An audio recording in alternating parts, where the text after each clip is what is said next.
This is the year 2009, which in itself is an incredible thing to say. 2009, and the holidays will be here in the blink of an eye. Someone asked me recently to recall my favorite childhood Christmas on Sullivan's Island and to tell the best part. Honey, I've seen so many Christmases at this point, it's a little frightening to think of the numbers, but I do have many favorites. The most powerful memory of all is that right around Thanksgiving, my whole family, but especially my mother and me, got giddy. We danced from one foot to the other, sort of leaving this earth and taking off for some magical world, our hearts thumping with anticipation, and it was infectious. For about a month, we would be the perfect family. There would be no bickering and complaining until after New Year's Day, and the last spoon of Hoppin' John was consumed. Sometime in November, my brother-in-law Scott would bring us a burlap sack filled with paper shell pecans. At night, after the supper dishes were dried and put away, my mother would cover the table with newspaper or brown paper bags torn open. The music of Bing Crosby or some awful thing like Don Ho singing Hawaiian Christmas songs would fill the air, and the shelling would begin. She would crack the nuts and drop them in a bowl. I would take them from the bowl one by one, remove the shells, pick away the wood, and drop the clean whole halves in one bowl and broken pieces in another. About every third pecan found its way to my 7-year-old tummy. All the while, we chatted like two old women about Christmas and who was coming to dinner and where we were going to midnight mass. Every year at midnight mass, some of the island gentlemen who had imbibed a little too much Obi Joyful would fall asleep and snore so loudly that the whole church giggled. One year, the priest actually came down from the altar and shook a man awake. It's true.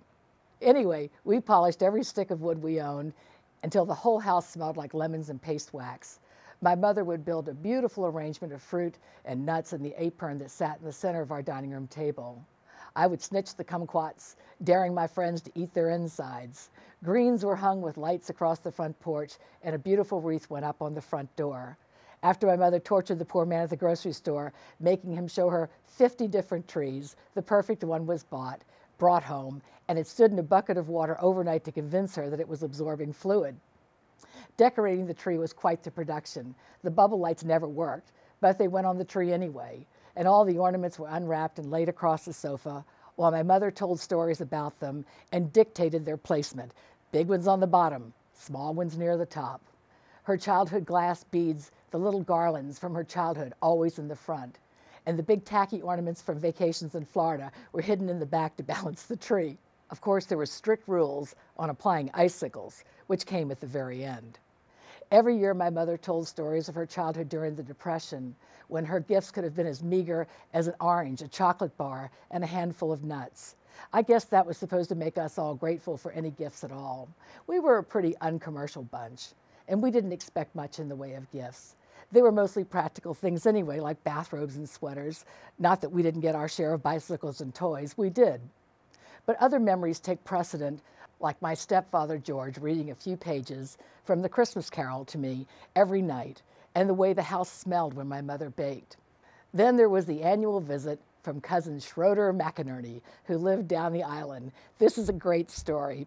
Every year my mother brought him 3 Irish linen handkerchiefs, wrapped them up and put them under the tree.